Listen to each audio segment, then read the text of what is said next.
ನಮಸ್ಕಾರ ಸ್ನೇಹಿತರೆ, ಅಕ್ಷಯ ಕ್ರಿಯೇಷನ್ಸ್ಗೆ ಸ್ವಾಗತ. ಎಂದಿನಂತೆ ಇವತ್ತೊಂದು ನಾನು ವಿಶೇಷವಾದ ಅಡುಗೆಯನ್ನು ತೋರಿಸೋಕ್ಕಿದ್ದೀನಿ. ಏನಪ್ಪ ಅಂದರೆ ಅದು ನಿಮಗೆ ಪುಂಡಿ ಸೊಪ್ಪಿನ ತೊವೆ. ಮೊದಲೊಂದು ಸಲ ತೋರಿಸಿದ್ದೆ, ಅದುವಾಗ ನಾನು ಕಡಲೆಬೇಳೆಯನ್ನು ಹಾಕಿ ಮಾಡಿದ್ದೆ. ಇವಾಗ ಇದಕ್ಕೆ ನಾನು ಹೆಸರುಬೇಳೆಯನ್ನು ಹಾಕ್ತಾಯಿದ್ದೀನಿ. ನೋಡಿ, ಒಂದು ಕುಕ್ಕರ್ಲಿ 4 ಟೀ ಸ್ಪೂನಷ್ಟು ಎಣ್ಣೆ ಹಾಕ್ಕೊಂಡು ಅದನ್ನು ಕಾಯಿಸಿ ಸಾಸಿವೆ 1 ಚಮಚ, ಜೀರಿಗೆ 1 ಚಮಚ ಹಾಕಿ ಒಗ್ಗರಣೆ ಮಾಡ್ಕೊಳ್ಳೋಣ. ಒಗ್ಗರಣೆ ಆಗ್ತಿದ್ದಂಗೆ ಕಂದು ಬಣ್ಣಕ್ಕೆ ಬರ್ತಿದ್ದಂಗೆ 4ರಿಂದ 5 ಹಸಿರುಮೆಣಸಿನ್ಕಾಯಿನ ಖಾರಕ್ಕೆ ಹಾಕ್ಕೊಳ್ಳೋಣ.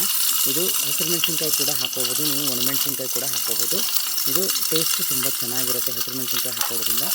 ಇದು ನೋಡಿ, ಇವಾಗ ಬ್ರೌನ್ ಕಲರ್ ಬರೋವರೆಗೆ ಇಟ್ಕೊಳ್ಳೋಣ. ಸ್ವಲ್ಪ ಬಾಡಲಿ ಹಸಿರುಮೆಣಸಿನ್ಕಾಯಿ. ಇದಾದ ನಂತರ ಇದಕ್ಕೆ ನಾವು ಹೆಸರುಬೇಳೆಯನ್ನು ಹಾಕ್ಕೊಳ್ಳೋಣ. ಹೆಸರುಬೇಳೆನ ಒಂದು ಸ್ವಲ್ಪ ತೊಳೆದು ರೆಡಿ ಮಾಡಿ ಇಟ್ಕೊಂಡಿದ್ದೆ, ಅದನ್ನು ನಾನು ಇದಕ್ಕೆ ಹಾಕಿದ್ದೀನಿ. ಹೆಸರುಬೇಳೆನ ಹಾಕ್ಕೊಂಡ್ರೆ ಇದಕ್ಕೆ ಈ ಸೊಪ್ಪು ಅಂಶ ಏನಂದರೆ ಇದು ಸ್ವಲ್ಪ ಹೀಟಿನ ಅಂಶ ಹೊಂದಿರುತ್ತೆ. ಇದು ಸ್ವಲ್ಪ ಹೆಸರುಬೇಳೆ ಹಾಕೋದ್ರಿಂದ ತಂಪಾಗುತ್ತೆ. ನೋಡಿ, ಇದು ಪುಂಡಿ ಸೊಪ್ಪು ಅಂದರೆ ಗೋಂಗುರಾಸ್ ಅಂತ ಕೂಡ ಕರೀತಾರೆ, ಹುಳಿ ಸೊಪ್ಪು ಅಂತ ಕೂಡ ಕರೀತಾರೆ. ಇದು ಬರೀ ಎಲೆಯೇ ಮಾತ್ರ ಬಿಡಿಸ್ಕೊಳ್ಳೋಂಥದ್ದು. ಇದನ್ನು ಈಗ ಕುಕ್ಕರ್ಗೆ ಹಾಕ್ಕೊಳ್ಳೋಣ. ಇದನ್ನು ನಾನು ಹಾಕ್ಕೊಂಡಿರ್ತಾ ಇದ್ದೀನಿ. ಇದನ್ನು ಹಾಕ್ಕೊಂಡು ಒಂದು 2 ನಿಮಿಷ ಬಾಡಿಸ್ಕೊಂಡ್ರೆ ಇದು ತುಂಬ ಚೆನ್ನಾಗಿ ಬೆಂದು ಹೋಗುತ್ತೆ. ನಿಮಗೆ ಗೊತ್ತಿರಬೇಕು, ಸೊಪ್ಪೆಲ್ಲ ಬೇಗ ಬೆಂದು ಹೋಗುತ್ತೆ.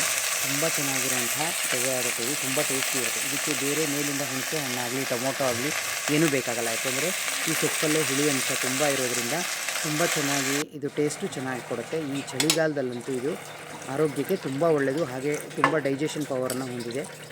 ಇದು ನೋಡಿ, 1 ಲೋಟ ನೀರನ್ನು ನಾನು ಇದಕ್ಕೆ ಹಾಕ್ಕೊಂಡಿದ್ದೀನಿ. ನೀವು ಬೇಕಾದರೆ ಇನ್ನೊಂದು ಸ್ವಲ್ಪ ಲಿಕ್ವಿಡ್ ಆಗಿರಲಿ ಅಂದರೆ ಇನ್ನೊಂದು ಸ್ವಲ್ಪ ನೀರು ಬೇಕಾದ್ರೆ ಆ್ಯಡ್ ಮಾಡ್ಕೋಬೋದು. ನಾನು ಒಂದೇ ಸಾಕು, ಸ್ವಲ್ಪ ಗಟ್ಟಿ ಥರ ಇರಲಿ, ಪಲ್ಯ ಥರದ ಆಗುತ್ತೆ ಈ ತೊವೆ, ಚೆನ್ನಾಗಿರುತ್ತೆ ಅಂತ ನಾನು 1 ಲೋಟ ನೀರು ಮಾತ್ರ ಹಾಕ್ಕೊಂಡಿದ್ದೀನಿ. ಇದನ್ನು ಒಂದು 2 ನಿಮಿಷ ಬಾಡಿಸ್ಕೊಂಡಿದ್ದೀನಿ. ಈಗ ನಾವು ಉಪ್ಪನ್ನು ಹಾಕ್ಕೊಳ್ಳೋಣ. ಇದನ್ನು ಕೂಡ ಹಾಕಿದ ಮೇಲೆ ನೀಟಾಗಿ ಮಿಕ್ಸ್ ಮಾಡಿಕೊಂಡು ಕುಕ್ಕರ್ ಕೂಗಿಸ್ಕೊಂಡು 3 ವಿಷಲ್ ಕೂಗಿಸ್ಕೊಂಡಿದ್ದಾನೆ. ಇದಕ್ಕೆ ನಾವು ಕುಕ್ಕರ್ ಕೂಗಿಸಿ ವಿಷಲ್ ಹಾಕಿ ನಾವು ತೆಂಗಿನ ತುರಿ ಕೂಡ ನಾವು ಹಾಕೋಬೇಕು. ನೋಡಿ, ಇದಕ್ಕೆ ಒಗ್ಗರಣೆ ಕೂಡ ನಾನು ಮಾಡ್ಕೊತಾ ಇದ್ದೀನಿ. ಅದು ಕುಕ್ಕರ್ ಕೂಗೋಸ್ಕರ ಒಗ್ಗರಣೆ ಮಾಡ್ಕೊಳ್ತಾ ಇದ್ದೀನಿ.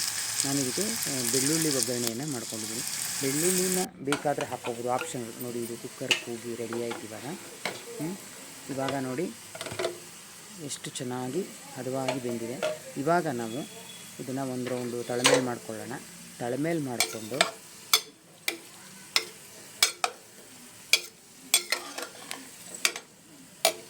ಇದಕ್ಕೆ ತೆಂಗಿನ ತುರಿನ ಹಾಕ್ಕೊಳ್ಳೋಣ. ತೆಂಗಿನ ತುರಿ ಹಸಿದು ಹಾಕ್ಕೊಂಡ್ರೆ ತುಂಬ ಟೇಸ್ಟು ಚೆನ್ನಾಗಿ ಬರುತ್ತೆ. ಒಂದು ಹೋಲ್ ತೆಂಗಿನ ತುರಿ ಇಟ್ಕೊಂಡಿದ್ದೀನಿ, ಅದನ್ನು ಇದಕ್ಕೆ ಆ್ಯಡ್ ಮಾಡ್ತಾಯಿದ್ದೀನಿ.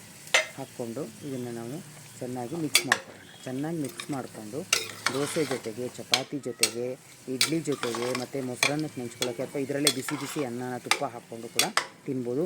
ಆದಷ್ಟು ಈ ಸೊಪ್ಪನ್ನು ಚಳಿಗಾಲದಲ್ಲಿ ಬಳಕೆ ಮಾಡೋದು ಒಳ್ಳೆಯದು ಅಂತ ನಮ್ಮ ಡಾಕ್ಟರೆಲ್ಲ ಸಲಹೆ ಮಾಡ್ತಾರೆ.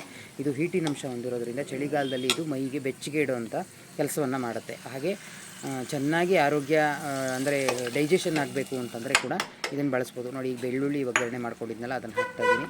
ಇದನ್ನು ಹಾಕಿ ನೀಟಾಗಿ ಕಲಿಸ್ಕೊಂಡು ನಾವೀಗ ಚಪಾತಿ ಜೊತೆಗೆ, ನಾನು ಚಪಾತಿ ಮಾಡಿದ್ದೀನಿ, ತಿನ್ನೋಣ. ನನ್ನ ವೀಡಿಯೋಸ್ ಇಷ್ಟ ಆದರೆ ಲೈಕ್ ಮಾಡಿ ಸ್ನೇಹಿತರೆ. ನಮಸ್ಕಾರ.